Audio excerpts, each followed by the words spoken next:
Alright guys, this is it, bringing you a brand new Let's Play of Pikmin for the Gamecube. This is a re-recorded take of the first episode that I re-recorded a few days ago. I wasn't entirely satisfied with how the video turned out, honestly, because the microphone picked up my breathing way too much, and it sounded really heavy, and it was very disorienting and distracting. So I'm basically scrapping the original recording that I did of this, and we're going ahead and doing another one.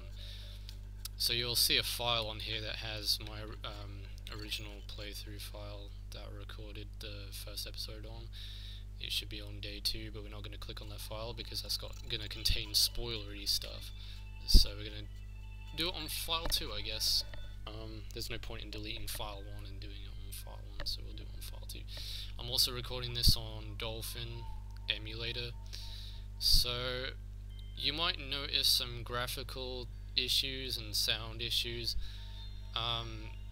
The reason for that, well, you won't see graphical issues, you'll more or less notice sound issues. Most notably when Olimar takes off on his ship. The sound when Olimar takes off is gone. There is no sound when Olimar's ship takes off at the end of each day cycle. And the reason for that is because I have the DSP HLLE recompiler activated, because the DSP HLLE recompiler brings out the best performance in audio for the game. So it's a small price to pay to not have a certain amount of, like a certain, well, why would I say certain amount? I mean certain pieces of audio present in the game. It's just the small price that we'll have to pay for that. Just gonna have to sacrifice, and otherwise the video just won't turn out well. To get the sound to actually work, you need to activate another recompiler, which is LLE, not HLLE. And LLE corrects that issue, but it drops the frames down a lot on Dolphin with this game. So, especially if you're using a low-end PC, which I am using a low-end PC, I'm not using like a really high-tech, high-spec gaming computer. I'm using a crappy Toshiba laptop that's very low-end, so I've got optimal settings to run the game smoothly as I can. This is the best performance that I can get of this game, and it runs at a solid 30 FPS, sometimes drops down to 28 frames per second. I think there are some parts in the game where it drops below 28%, but it's like not as frequent as other games. Anyway, here comes some dialogue, so we might as well read it. My name is Captain Olimar. While traveling through space, my ship was struck by a meteor. I must have blacked out, and I awoke on the surface of a weird planet with so many parts lost. The skeletal hull of my beloved Dolphin is a painful sight. The engine is gone. I'm stranded. To make matters worse, my atmospheric sensors indicate this planet's environment contains high levels of poisonous oxygen. My life support systems can function for only 30 days. If I can't repair the Dolphin by then... No! Better not to think about it. I must find the missing ship parts.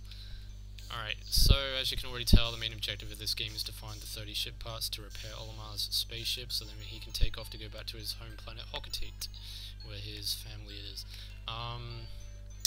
So most of you, like, if you're not into strategy RPG games, then this game is probably not for you. It took me a while to get used to the game's mechanics, because I'm not used to playing these kind of games. I'm more like a Final Fantasy RPG kind of guy.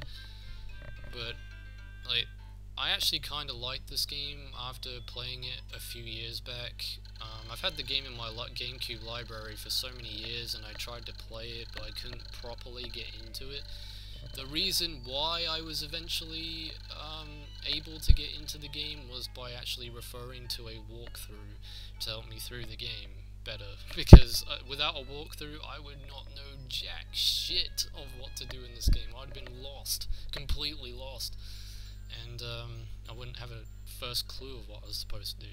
But that's basically what this game is. It doesn't give you very good hints, and it's kind of cryptic in some ways to know exactly what you have to do, and you have to plan out your strategies really well to save time, because time is the biggest aspect of this game. You need to save and preserve as much time as you can to get everything that you need on a certain day cycle to you know, get everything done in an efficient time, because you have a time limit. You have to get more than 30 days. A strange thing has appeared before me. I had barely begun my search when it reared up as if it were waiting for me. It then dropped a single seed. What is it? Is it alive? Is it a machine? It resembles a vegetable on my home planet that we call an onion. I shall call this an onion too. It doesn't look like an onion. It looks more like a spaceship, a UFO. So what is this going to be? Like some kind of alien that we're going to pluck out the ground here? Well, let's have a look and see. Well, it's got a leaf on it.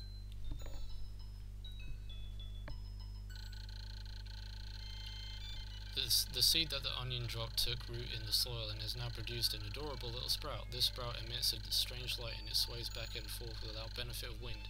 I cannot help but think it is calling to me. I am compelled. I must approach it and press A. Hold back, boys. This alien life form could be hostile. Do I dare pluck it? I'm scared. Oh, it looks so adorable though. It looks harmless. What exactly is it? Extraordinary. When I plucked the sprout, it turned out to be a living creature, not a plant. Picking it has done no visible damage. It just stands there, staring at me. Its shape is similar to the Pick brand carrots I love so much. I believe I shall call it a Pikmin. Here I am, stranded on a toxic planet, fighting to survive, and yet I'm intrigued. I must research this fascinating creature. I shall try to grab it and throw it with A, and I will call it to my side with B. Perhaps it will react to the C and X buttons as well.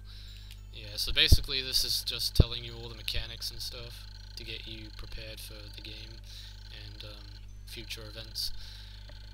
The following controls appear to allow me several viewpoints. Yeah, it just tells you different camera angles, so you can adjust the camera angle to your liking. I must survive. I need to familiarize myself with these controls and surroundings. Yeah, you can zoom out, and you can also get a bird's eye view, so you can kind of see more about, like, more of the environment and get a lay of the land. So the first order of business, now that we have our first Pikmin, is to get more companions to help us through this. So you can just throw your Pikmin at the pellet posies, and as you can see on the pellet, it has a number 1 on it. Well, that means that, well, it's kind of confusing. This is where it gets confusing. Well, it's not really confusing once you get used to it, but it is at first. So the red pellets, as you saw, it sprouted two seeds.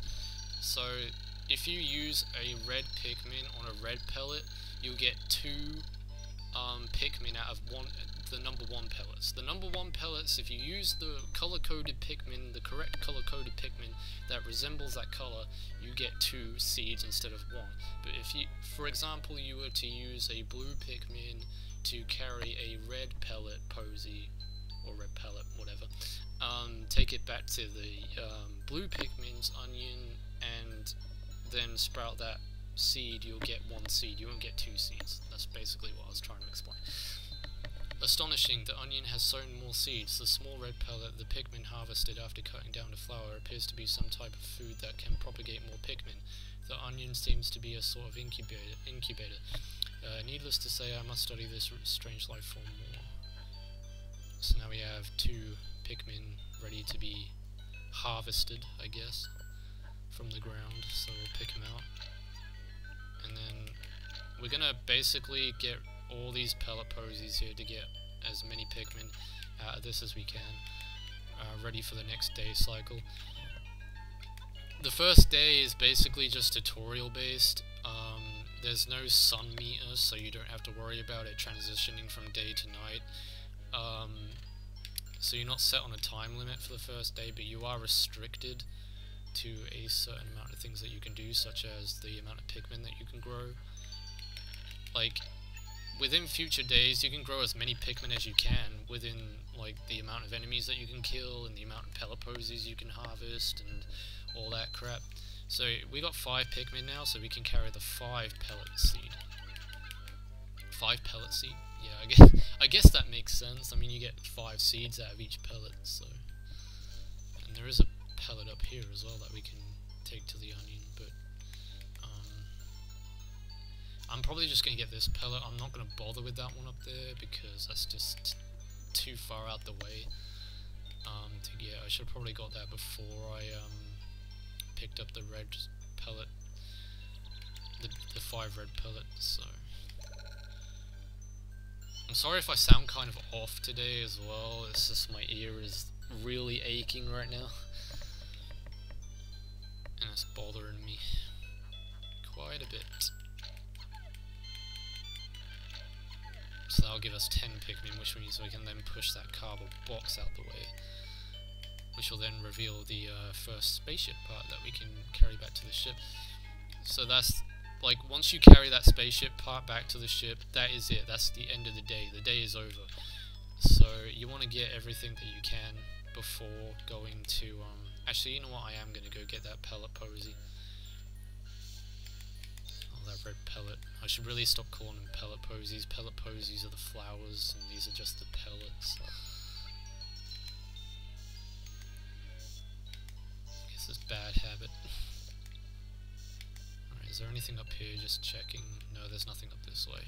There will be a lot more pellets that you can pick up on later days, because you can backtrack to the impact site later on, and you will have to come back here anyway, because there is another spaceship part that you have to get from here, and there's also 2 optional bosses that you can fight in the impact site on days 9, starting from day 9 or 8, and one of them appears on even numbered days and the other one appears on odd numbered days.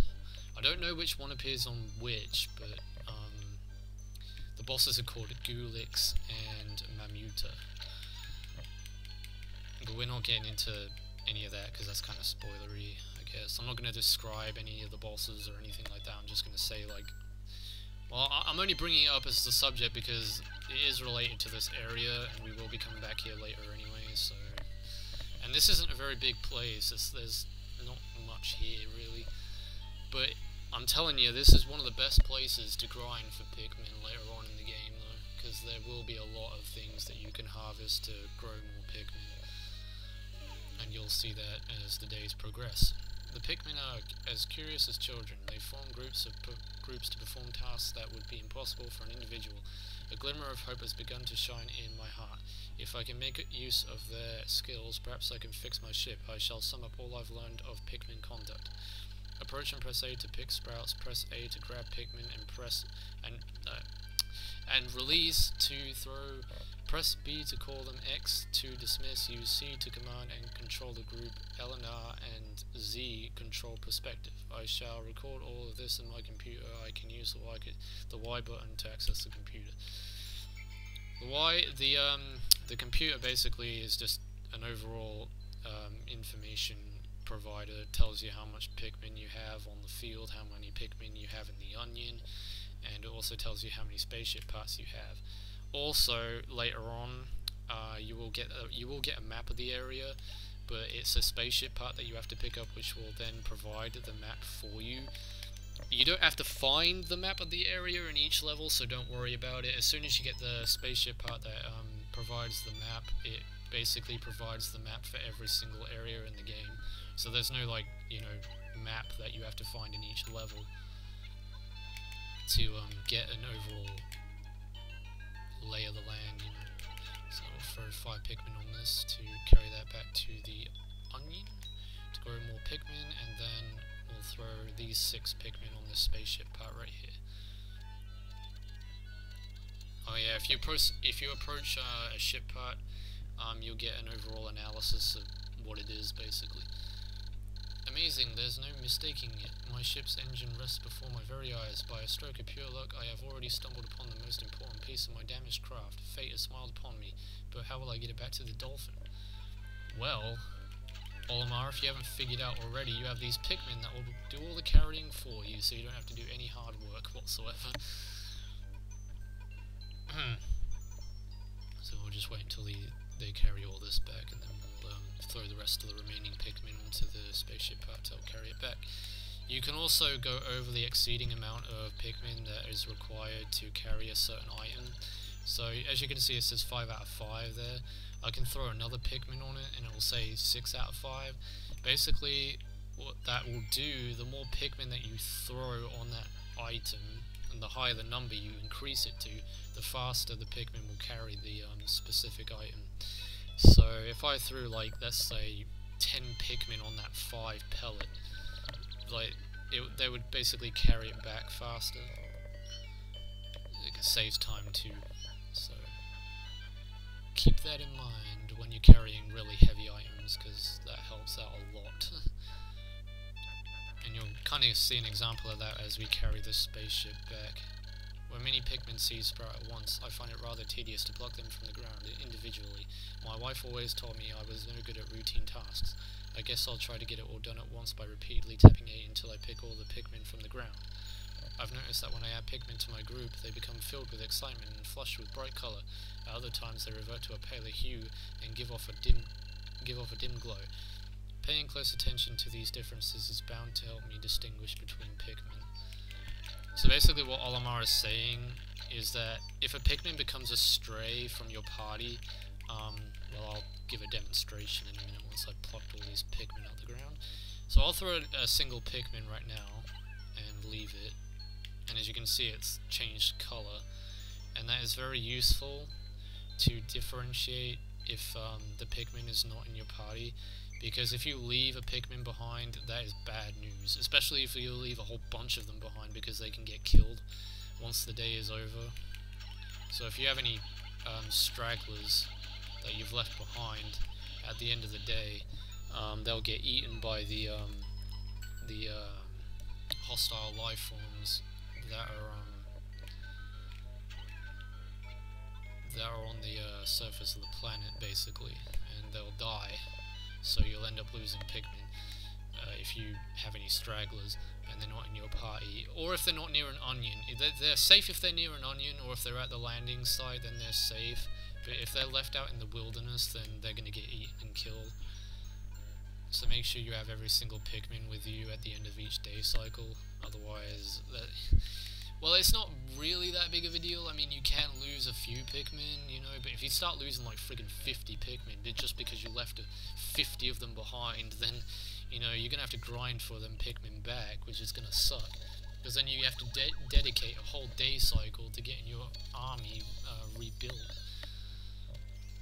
But there will have to be some day cycles, I guess, that I'll have to utilize to grind for Pikmin in case I do lose a whole bunch of them in battle. But I can guarantee I'll try my best not to lose any of them by leaving them behind. Oh glorious, with the help of these Pikmin I've taken a huge step toward home. My ship can once again lift off. The glimmer of hope is beginning to burn more brightly, but what has become of the remaining parts? That search starts tomorrow. So yeah, that's day one in a nutshell, pretty much. It's just a tutorial level, that's all I can really say about the first day. But the second day is when we're really going to start getting into the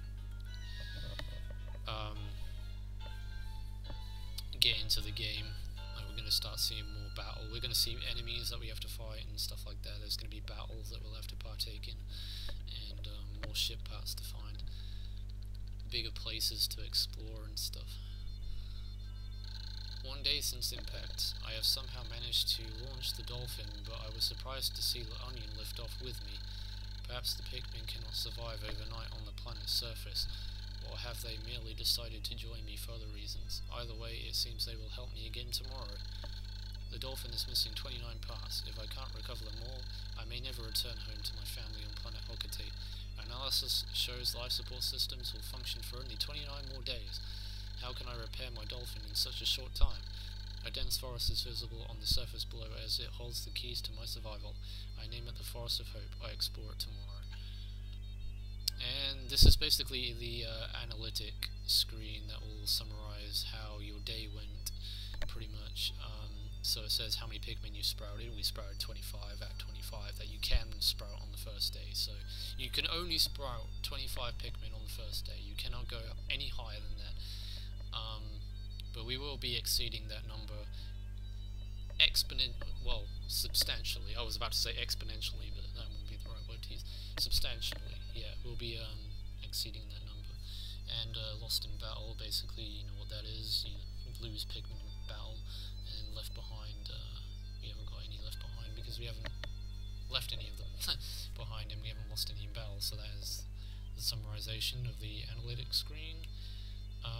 quite well, obviously. It's the first day of the game, so it's not too bad.